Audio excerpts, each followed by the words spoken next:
Alright, so before I get started on this actual review, yes, I know I'm like 2 episodes behind, but I'm basically going to play catch-up here with episodes 7 through 8 of TMNT Season 3. Reason being is because why I haven't been doing the episode reviews, as I said in my update video. The reason being was because for some weird-ass reason, my DVR had this glitch where it couldn't scroll down, so I literally could not scroll down to watch TMNT because it was alphabetized, and I was like, God damn it. So, and I fixed it just this morning as of this recording by a suggestion someone put on my update video saying, why don't you just plug it and unplug it again? And surprisingly enough, it works. Why didn't I think of this sooner? After 2 weeks of this, why didn't I think of that? Wow. Anyway.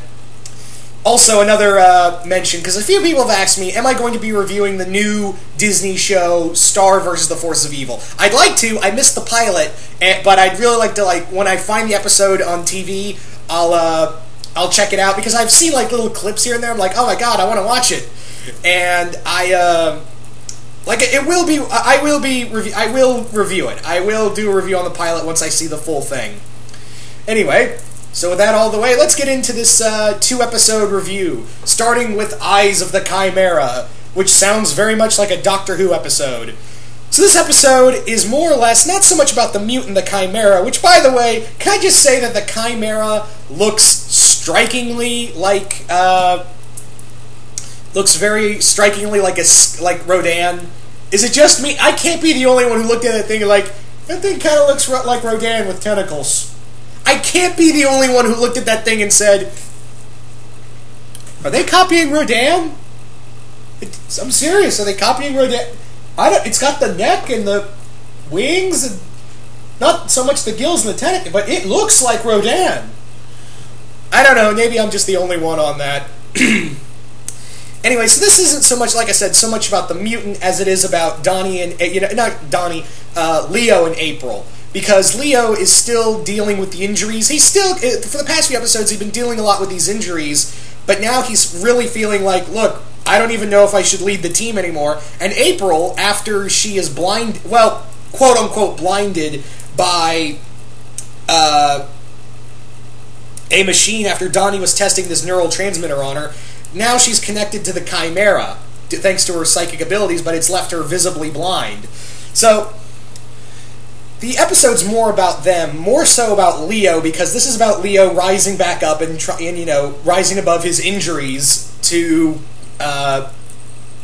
save his brothers and Casey, who have all been captured by the Chimera and about to be eaten. Like I said, this episode feels like it was part of that horror trilogy. Well, actually, more so with the whole horror, not horror trilogy, like the horror anthology series. Because again, I'm under the impression that, all those little horror-based episodes we've been having have all been, were meant to be in October, but after, they were trying to promote that bastardized movie that I will not speak of by a certain person who destroyed another one of my favorite fandoms, film-wise.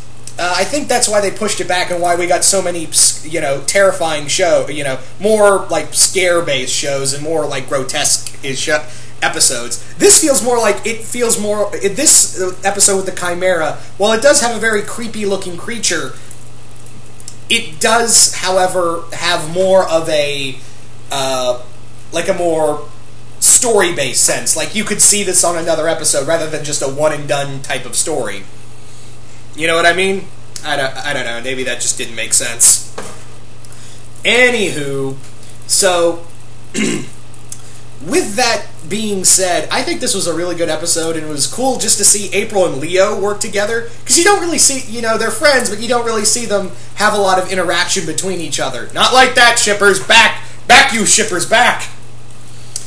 But, yeah, I really did like how they played off of each other. And April, even though, never once did April say, oh my god, I'm blind, I'm useless. She never once said that. And I was like, huh, awesome.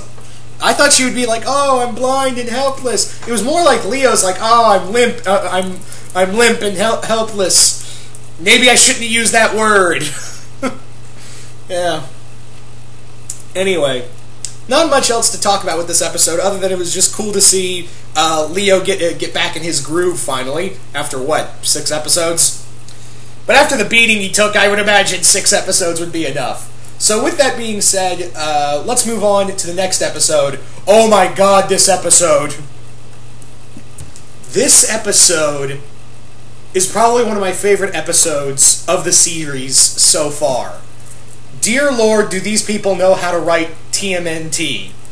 Like, again, there's been clear examples of how well the writing is for this show. It's not just a kid's show. This can be so much more. It's like, this episode was Avatar level. Like, Avatar Last Airbender level good. Yeah, I'm saying it. Yeah, it was that good. This episode, man, I don't even know where to begin. Oh, goddamn. This really closes the chapter on Leo's whole leg thing, finally. And can I just say that Leo's journey to recovery is very much like Korra's in Book 4, where you had so many episodes to... he had to recover, and then he'd find out, yeah, it's all in my head. I need to get past that mental block. So it does feel a lot like Korra's journey in Book 4 of recovering from that poison. Anyway... So, yeah, can I just say something about the costumes real quick? The costume, like the new Shinobi costumes, can we keep those for a while? I really like them. I mean, yeah, I know they're obviously to sell toys and shit, but god damn, they were cool. Like, I would go out and buy figures of these. They were I especially like Raph's costume, Raphael's new costume. I especially like that one the most out of all of them so far. Well, actually, no. They were all pretty cool, but if I had to pick a favorite, it would have to be Raph's. But they were all pretty amazing. I also like the little shout out to the first movie with them getting a message from Splinter on the astral plane, and this delves into something we hardly do in TMNT in general. It's been touched on a few times, but it's never really gone into it a lot. It's never really... The world of TMNT's usually been like the they've done supernatural stuff. I mean, obviously in this show you've seen it with the Big Trouble in Little Chinatown episode and a few other times, but this is where we get real full-on into mysticism. And it's been mostly like excuse me, a lot of just science fiction stuff with TMNT. This is the first time because why? We have a Shinto god in here. Like an actual Japanese Shinto god shows up in this episode, and it was so cool. And also, can I just say that how they how Raph and Mikey took out the ghost version of Razar and Fishface was kind of brutal. I mean, yeah, I think they knew they were ghosts, so it was like, got your nose, got your throat too. That was for Mikey. And for, you know, how... I think Raph, once again, showed how brutal he could be in those takedowns. Like, again, he just didn't, like, sets the blades he has on fire, impales him through Fishface, and just finishes him. Like the ghost version of Fishface. So I was like, I actually said out loud, finish him! And then, fatality. It did feel like a Mortal Kombat move, didn't it? I can't be the only one who thought that. So, yeah. Also, what we can take away from this episode, oh my god, we're going back to New York finally. I mean, yeah, tomorrow with this new episode, we're finally going back to New York.